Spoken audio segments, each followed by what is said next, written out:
Katakan agama saya adalah agama yang baik, yang mengajari kemanusiaan, yang memuliakan manusia, keadilan sosial, supremasi hukum, dan bla bla bla bla bla bla. Sudah selesai. Tidak usah nyebut-nyebut agama orang lain, menyalah-nyalahkan agama lain yang tidak asli, yang ini, yang ini, yang ini. Bisa nggak begitu kira-kira?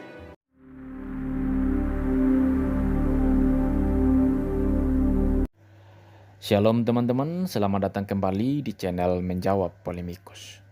Di dalam video kita kali ini, kita akan bersama-sama mendengarkan pesan-pesan penting dari Kiai Haji Buya Syakur sebelum beliau wafat. Pesan-pesan dari beliau ini berkaitan dengan bagaimana kita sebagai umat beragama dapat menjalani agama kita masing-masing tanpa kita menjelekkan agama orang lain. Seperti yang dilakukan oleh Ustadz Kainama, Donditan, dan berbagai macam para polemikus yang lainnya. Oleh sebab itu, pesan-pesan dari Kiai Haji Buya Syakur ini penting bagi kita untuk kita simak dan juga untuk kita praktekkan di dalam kehidupan kita. Seperti apa pesan-pesan beliau? Mari bersama-sama kita dengarkan dalam video berikut ini. Manapun juga saya ingin mengatakan beginilah. Sebetulnya satu yang saya inginkan, bisa enggak sih kita beragama tidak mesti harus menjelek-jelekan agama lain? Bisa enggak? Waduh, tutup mulut. Jadi begini, Pak Tato jual kacamata, saya jual kacamata.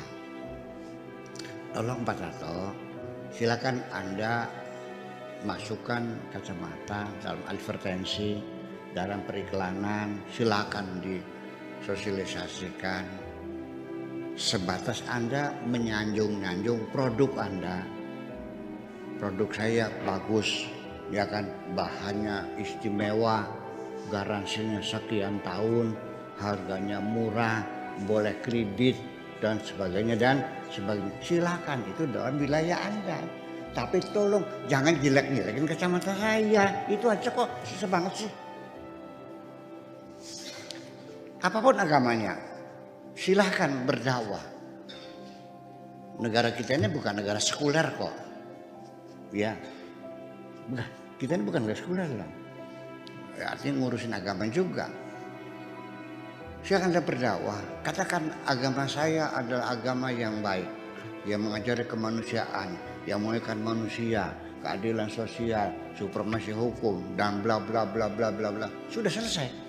Tidak usah nyebut-nyebut agama orang lain, menyalah-nyalahkan agama lain yang tidak asli, yang ini, yang ini, yang ini. Bisa nggak begitu kira-kira? Iya dong. Untuk menjaga supaya negeri kita ini, negara Indonesia ini kondusif, aman, tentram, jangan bertengkar. Pertengkaran antara kita ini bisa menghambat pembangunan kok. Bahkan bisa bubar negeri kita ini. Iya, dan harganya mahal. Silakan Anda sanjung setinggi-tingginya, silakan Anda berargumentasi, pujilah agama Anda, tapi tolong jangan menjelek-jelekan agama orang. Itu saja minta saya. Jangan menyesat-nyesatkan agama orang lain. Jangan menyesat-nyesatkan mazhab orang lain. Udah tutup mulut sudah.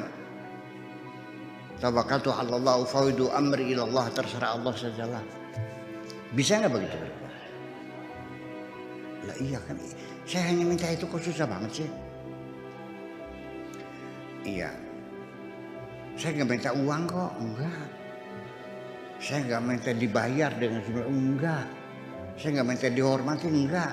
Cuma saya minta tolong jangan menjelek-jelekin mazhab orang lain, jelekin orang lain. Sebab kita sendiri, nah kita kembali kepada Islam sendiri. Antara umat Islam juga, jangan menyesat-nyesatkan mazhab lain. Apakah itu Syiah, apa itu Mu'tazilah, apa itu Qadariyah, Jabariyah, Murji'ah, ya Wahabiyah, ya kan? Apa ya dan sebagainya. Udah jangan menjelek-jelekan agama lain. Udah, kalau Anda yakinnya begitu, mazhabnya Syafi'i, silakan jalani mazhab Syafi'i, nggak usah jelek-jelekin mazhab yang lain. Bisa nggak begitu? Harus bisa dong. Iya. Dulu pernah ada kasus orang jual obat nyamuk, iklannya obat ini, tapi dia mengomentari mana ada nyamuk takut sama roda. Kan digugat loh.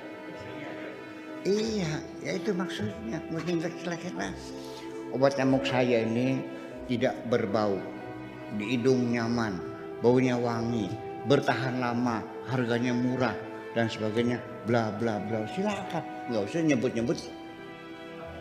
Nah, ya, bisa nggak begitu tuh? Itu aja persoalan. Susah banget sih. Ini saya ingin kasih tahu. Di Al-Qur'annya ditanyakan begini. Qul hal nunabbi'ukum bil akhsarina a'mala. Maukah kamu ku beritahukan gelem beli tekpai weru. Qul hal nunabbi'ukum bil akhsarina a'mala. Maukah engkau ku beritahukan tentang orang-orang yang amalnya rugi? Mau enggak? Alladzi dhalla sa'yuhum fil hayati dunya, yaitu orang yang sesat di dunia, kata Allah. Wa hum yuhsabuna annahum yuhsinuna sun'a. Mereka menduga telah banyak berbuat baik di dunia. Selama di dunia dia mencatat pahalanya, meyakini masuk surga karena dia berdakwah menyebarkan agama Islam. Kan begitu?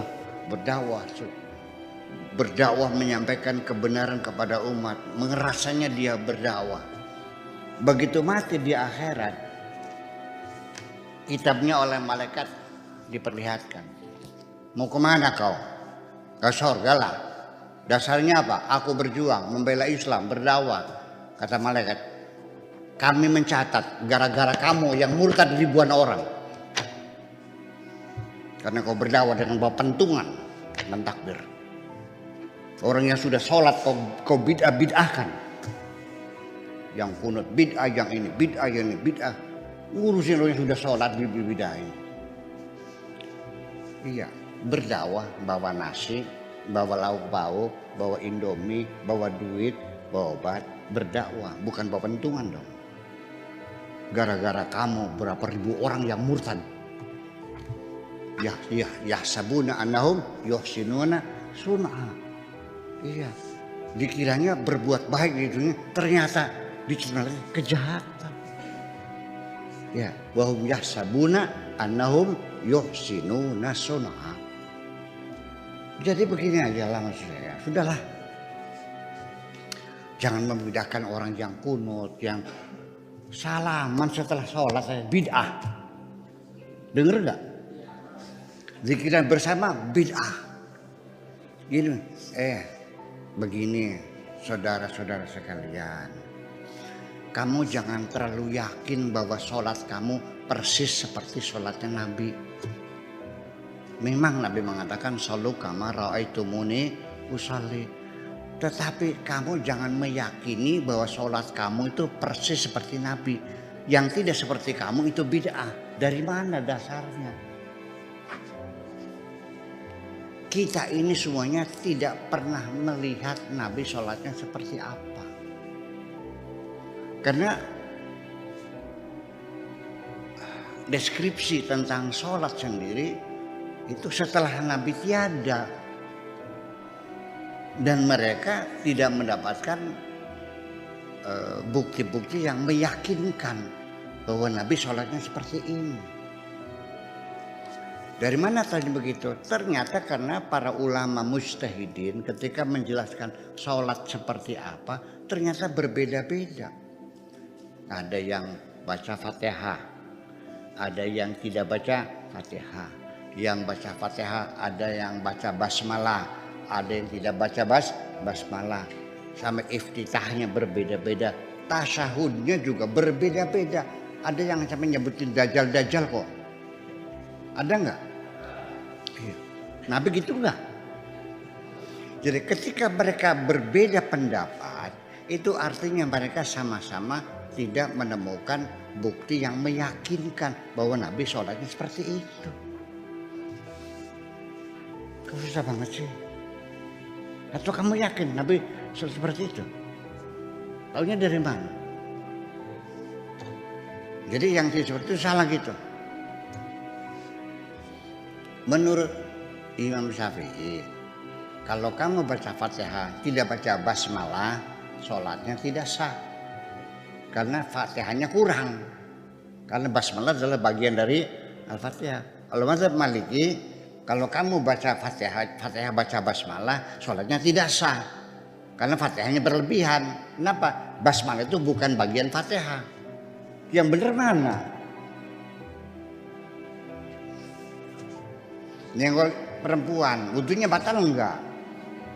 Ada yang bilang batal, ada yang tidak. Terus yang benar mana? Selagi mereka berbeda pendapat, artinya mereka sama-sama juga tidak tahu. Imam Syafi'i itu juga tidak sezaman dengan Nabi kok. Dia tidak tahu Nabi berdasarkan kata hadis, katanya. Yang ini katanya juga hasilnya berbeda-beda. Jadi kalau sama-sama sekedar menduga-menduga. Jadi artinya bukan hanya sholat saja, fikih hukum Islam itu zununun, dugaan panjang. Ya kan? Bisa enggak sih tidak bertengkar? Saya minta tidak banyak kok, jangan bertengkar, bisa enggak?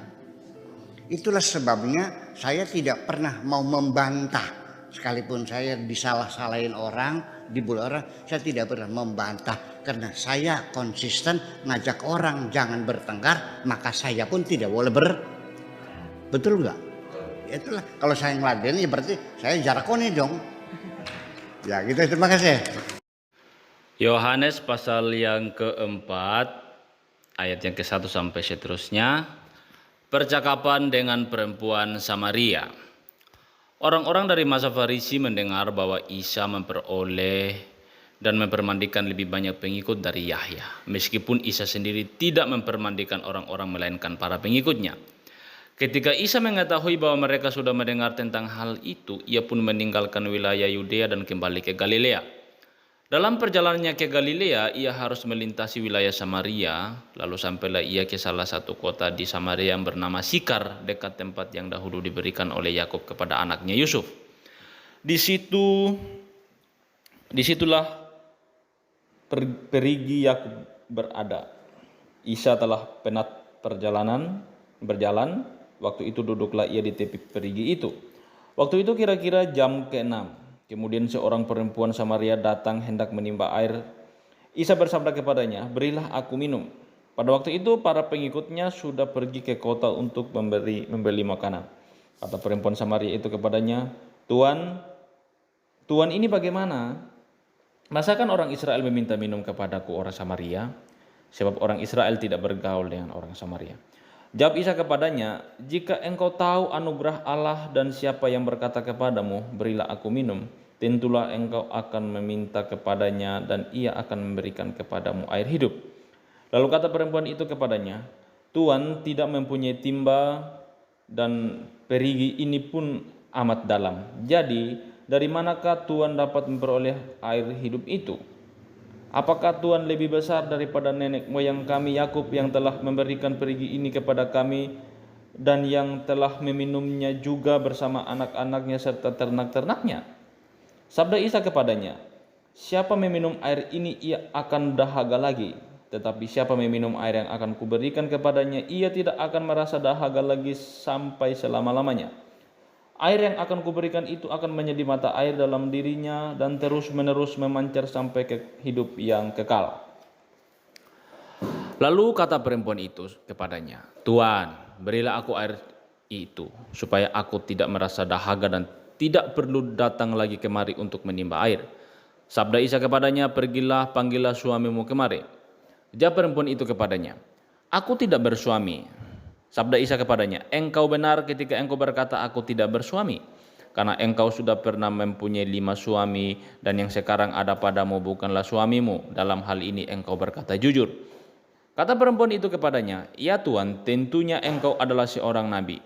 Nenek moyang kami menyembah Allah di atas bukit ini, tetapi bangsa Tuhan berkata bahwa Yerusalemlah tempat yang patut untuk menyembah Allah.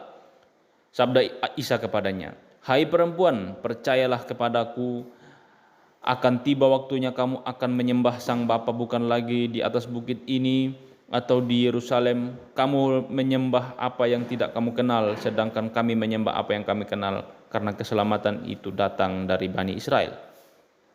Tetapi waktunya akan tiba dan sedang tiba bahwa penyembah-penyembah sejati akan menyembah Sang Bapa dalam ruh dan kebenaran. Karena Sang Bapa mencari penyembah-penyembah yang demikian. Allah itu ruh, dan siapa menyembah Dia, ia harus menyembahnya dalam ruh dan kebenaran. Kata perempuan itu kepadanya, aku tahu bahwa Mesias yang disebut Al-Masih itu akan datang. Apabila ia datang, ia akan memberitahukan segala sesuatu kepada kami. Sebab sabda Isa kepada perempuan itu, akulah dia yang sedang bertutur kata denganmu. Setelah para pengikutnya kembali, mereka merasa heran sebab Isa bercakap-cakap dengan seorang perempuan. Namun tak seorang pun dari antara mereka bertanya kepada perempuan itu apa yang kau kehendaki, atau kepada Isa mengapa guru berbicara dengan perempuan itu. Perempuan itu meninggalkan buyungnya lalu pergi ke kota dan berkata kepada orang-orang, mari lihatlah, ada seorang yang memberitahukan kepadaku segala sesuatu yang telah kuperbuat. Mungkinkah dia itu Al-Masih? Mereka pun segera keluar dari kota lalu menemui Isa. Sementara itu para pengikutnya meminta Isa untuk makan. Kata mereka, ya guru, makanlah. Tetapi sabdanya kepada mereka, padaku ada makanan yang tidak kamu ketahui. Lalu para pengikutnya bertanya-tanya satu kepada yang lain, apa yang ada? Apakah ada orang yang telah membawakan makanan untuknya? Sabda Isa kepada mereka, makananku adalah melakukan kehendak Allah yang mengutus aku dan menyelesaikan pekerjaannya. Bukankah kamu berkata bahwa 4 bulan lagi baru akan tiba musim menuai? Tetapi aku berkata kepadamu, bukalah matamu dan pandanglah ladang-ladang yang sudah menguning dan siap untuk dituai. Sekarang ini orang yang menuai sudah mendapat upahnya dan mengumpulkan hasil bagi kehidupan yang kekal, sehingga orang yang menabur dan yang menuai sama-sama bergembira. Dengan demikian benarlah ungkapan ini, ada yang menabur, ada pula yang menuai. Aku mengutus kamu untuk menuai apa yang tidak kamu kerjakan, orang lain mengerjakan apa yang kamu mengerjakannya, dan kamu memetik keuntungan dari hasil pekerjaan mereka. Banyak orang Samaria di kota itu menjadi percaya kepada Isa karena perkataan perempuan itu yang memberi kesaksian demikian. Ia memberitahukan kepadaku segala sesuatu yang telah kuperbuat. Setelah orang-orang Samaria itu bertemu dengan Isa, mereka meminta kepadanya supaya ia tinggal bersama mereka. Lalu tinggallah ia di situ 2 hari lamanya. Dengan demikian, lebih banyak lagi orang yang menjadi percaya setelah mereka mendengar sendiri perkataan Isa. Lalu kata mereka kepada perempuan itu, kami percaya bukan karena perkataanmu. Wah, ini penting sekali teman-teman ya. Semata-mata, tetapi karena kami sendiri sudah mendengar dan mengetahui bahwa dia benar-benar penyelamat dunia ini. Wow, dia adalah penyelamat dunia ini teman-teman ya. Kita lanjut. Yahya pasal 4 ayat 43 dan seterusnya. Kembali ke Galilea. Setelah 2 hari tinggal di Samaria, Isa pergi ke Galilea karena ia sendiri telah memberi kesaksian bahwa seorang nabi tidak dihormati di tempatnya sendiri. Sesampainya di Galilea, ia disambut oleh orang-orang Galilea sebab mereka telah melihat segala sesuatu yang diperbuatnya di Yerusalem pada hari raya. Karena pada hari raya itu mereka pun ada di sana. Isa menyembuhkan anak pegawai istana. Kemudian Isa datang ke kota Kana di wilayah Galilea, yaitu tempat ia pernah mengubah air menjadi air anggur. Di situ ada seorang pegawai kerajaan yang anak laki-lakinya menderita sakit di Kapernaum. Ketika ia mendengar bahwa Isa sudah datang dari Yudea ke Galilea, pergilah ia menemuinya dan meminta supaya ia datang menyembuhkan anaknya karena anaknya itu hampir mati. Kemudian sabda Isa kepadanya, jika kamu tidak melihat tanda ajaib dan mujizat, tentu kamu tidak percaya. Kata pegawai itu kepadanya, ya junjungan, datanglah segera sebelum anakku meninggal. Lalu sabda Isa kepadanya, pergilah, anakmu hidup. Ia percaya pada perkataan yang disabdakan Isa kepadanya, ia pun pergilah. Dalam perjalanan pulang ia bertemu dengan hamba-hambanya yang mengatakan bahwa anaknya itu hidup. Lalu bertanyalah ia kepada mereka, pukul berapa anak itu mulai sembuh? Kata mereka kepadanya, kemarin pada jam yang ketujuh demamnya hilang. Orang tua anak itu pun segera tahu bahwa pada waktu jam itu juga Isa bersabda kepadanya, anakmu hidup.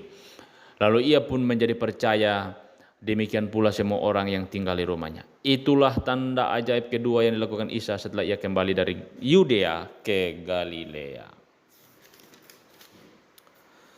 Yahya pasal yang kelima ayat 1 sampai seterusnya. Penyembuhan pada hari Sabat di kolam Bethesda. Setelah itu tibalah hari raya Bani Israel. Isa pun pergi ke Yerusalem. Di Yerusalem dekat gerbang domba dan sebuah kolam yang dalam bahasa Ibrani disebut Bethesda. Kolam itu memiliki 5 serambi dan di serambi-serambi itu berbaring sejumlah besar orang sakit. Ada yang buta, ada yang timpang, dan yang lumpuh. Mereka semua menantikan air kolam itu berguncang, sebab sewaktu-waktu malaikat Tuhan turun kolam itu dan mengguncangkan air di dalamnya. Siapa lebih dahulu masuk ke dalamnya, sesudah air itu berguncang, ia menjadi sembuh apapun penyakitnya. Wow, luar biasa ya. Di situ ada yang sudah 38 tahun lamanya menderita sakit. Isa melihat orang itu berbaring dan ia pun tahu bahwa orang itu sudah lama berada di dalam keadaan begitu. Lalu sabdanya, maukah engkau disembuhkan? Jawab orang sakit itu, Tuhan, tidak ada orang yang dapat menurunkan aku ke dalam kolam ini apabila airnya berguncang. Jadi sementara aku bergerak menuju kolam itu, orang lain sudah turun mendahului aku. Sabda Isa kepadanya, bangun, angkatlah alas tidurmu dan berjalanlah.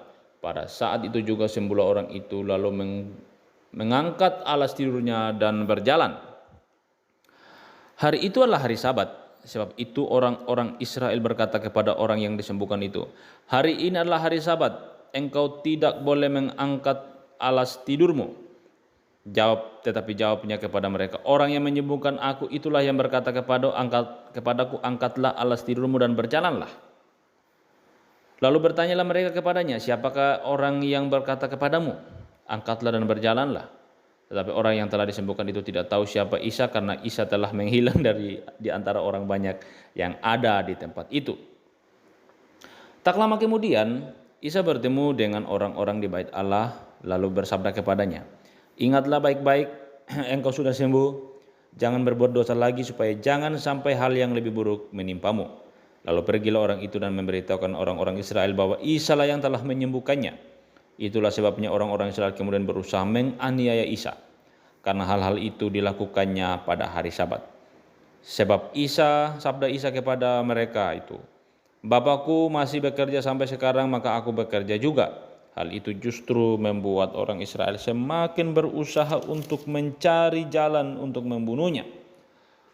Dia bukan saja karena ia melanggar hukum Sabat, melainkan karena ia pun mengatakan bahwa Allah adalah Bapanya. Dengan demikian ia menyamakan dirinya dengan Allah. Ya, ini konsep pada masa itu ya teman-teman, bahwa ketika Yesus mengatakan aku anak Allah, atau aku ini sama dengan Bapa, atau Bapakku, Allah Bapa itu adalah Bapakku, ya dia sedang menyamakan dirinya, ya bukan sedang membuat tingkat bahwa Bapa lebih besar daripada dia, tidak, tetapi dia sedang menyamakan posisinya, ya. Kita lanjut ayat 19, kesaksian Isa tentang dirinya. Kemudian Isa menjawab mereka, sabdanya, sesungguhnya aku berkata kepadamu, tidak ada seorang pun yang dapat dilakukan oleh sang anak dari dirinya sendiri.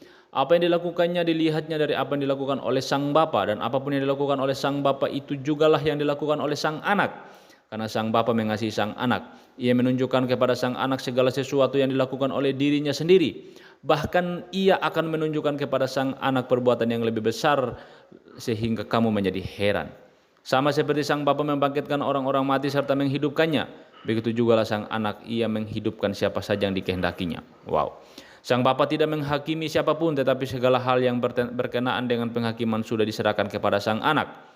Maksudnya ialah supaya semua orang menghormati sang anak sama seperti mereka menghormati sang Bapa. Nah, penghormatan yang sama kepada sang anak ini teman-teman, atau penghormatan kepada sang Bapa harus sama penghormatan kita kepada sang anak. Nah, menunjukkan bahwa mereka itu setara, tidak ada yang lebih besar dan tidak ada yang lebih kecil. Oke? Orang yang tidak menghormati sang anak berarti tidak menghormati sang bapa yang mengutus dia. Sesungguhnya aku berkata kepadamu, orang yang mendengarkan perkataanku serta percaya kepada dia yang mengutus aku memperoleh hidup yang kekal dan tidak akan dihukum. Ia sudah berpindah dari dalam maut ke dalam hidup. Sesungguhnya aku berkata kepadamu, akan tiba waktunya dan sudah tiba bahwa orang-orang mati akan mendengar suara sang anak yang akan datang dari Allah, dan mereka yang mendengarnya akan hidup. Karena sama seperti sang bapa adalah sumber hidup, ia juga menjadikan sang anak sumber hidup. Selain itu, karena sang anak adalah anak manusia, maka sang bapa pun telah memberikan kepadanya wewenang untuk menjalankan penghakiman. Janganlah kamu heran akan hal ini, karena akan tiba waktunya bahwa semua orang yang ada dalam kubur akan mendengar suaranya, lalu keluar. Mereka yang sudah berbuat baik bangkit untuk menerima hidup kekal, sedangkan mereka yang berbuat jahat bangkit untuk dihukum. Aku tidak dapat berbuat suatu hal pun atas wewenangku sendiri. Aku menghakimi sebagaimana diperintahkan oleh sang Bapa, dan penghakimanku itu adil karena aku tidak menuruti kehendakku sendiri, melainkan kehendak Dia yang mengutus aku. Jikalau aku memberi kesaksian tentang diriku sendiri, maka kesaksianku itu tidak benar. Ada yang lain memberi kesaksian tentang aku, dan aku tahu bahwa kesaksian yang disampaikannya tentang aku itu benar. Kamu sudah mengutus orang untuk datang kepada Yahya bahwa ia telah memberi kesaksian tentang kebenaran. Namun aku tidak bergantung pada kesaksian dari manusia. Semua ini kukatakan supaya kamu diselamatkan. Yahya adalah ibarat sebuah pelita yang menyala dan bercahaya. Kamu senang menikmati cahaya itu untuk seketika lamanya, tetapi aku memiliki kesaksian yang lebih besar daripada kesaksian Yahya, yaitu pekerjaan-pekerjaan yang telah diserahkan oleh sang Bapa kepadaku untuk kuselesaikan. Pekerjaan-pekerjaan yang kulakukan itulah yang memberikan kesaksian tentang aku bahwa sang Bapa telah mengutus aku. Dia sendiri pun, yaitu sang Bapa yang mengutus aku, telah memberi kesaksian tentang aku. Kamu belum pernah mendengar suaranya atau melihat rupanya, bahkan firman-Nya pun tidak tinggal di dalam dirimu karena kamu tidak percaya kepada Dia yang diutus olehnya. Memang kamu menyelidiki kitab-kitab suci karena kamu menyangka bahwa di dalamnya terdapat hidup yang kekal. Kitab-kitab suci itu memberi kesaksian tentang aku, namun kamu tidak mau datang kepadaku untuk memperoleh hidup. Aku tidak memerlukan penghormatan dari manusia, tetapi aku mengenal kamu, yaitu bahwa kasih Allah tidak ada dalam dirimu. Aku datang atas nama Bapakku, tetapi kamu tidak menerima aku, padahal jika orang lain datang atas namanya sendiri, kamu menerimanya. Bagaimana kamu dapat percaya kalau kamu mencari hormat dari sesamamu dan tidak mencari hormat dari Allah yang Esa? Jangan kamu menyangka bahwa aku akan mendakwa kamu di hadapan sang Bapa. Musa lah yang akan mendakwa kamu, karena kepadanya lah kamu berharap. Jika kamu percaya kepada Musa, tentu kamu akan percaya juga kepadaku, karena Musa telah menulis tentang aku. Tetapi jika kamu tidak percaya kepada apa yang telah ditulis oleh Musa, bagaimanakah kamu akan percaya kepada yang kukatakan? Ya teman-teman sekalian, firman Tuhan ini sudah kita baca ya. Kita akan melanjutkan lagi nanti di pembacaan berikutnya. Ya, saya berharap teman-teman terus mengikutinya. Ya. Kita sudah sampai di pasal yang ke-5, nanti lanjutnya itu kita mulai pasal yang ke-6 lagi untuk kita terus menyelesaikan bacaan kita. Oke teman-teman, demikianlah pesan-pesan juga dari Buya Syakur dan juga pesan-pesan firman Tuhan yang kita dapatkan dalam bagian ini. Kita akan berjumpa kembali video selanjutnya. Jangan lupa untuk terus dukung perkembangan channel ini lewat subscribe, like, komen, dan share. Tuhan berkati kita semua. Shalom.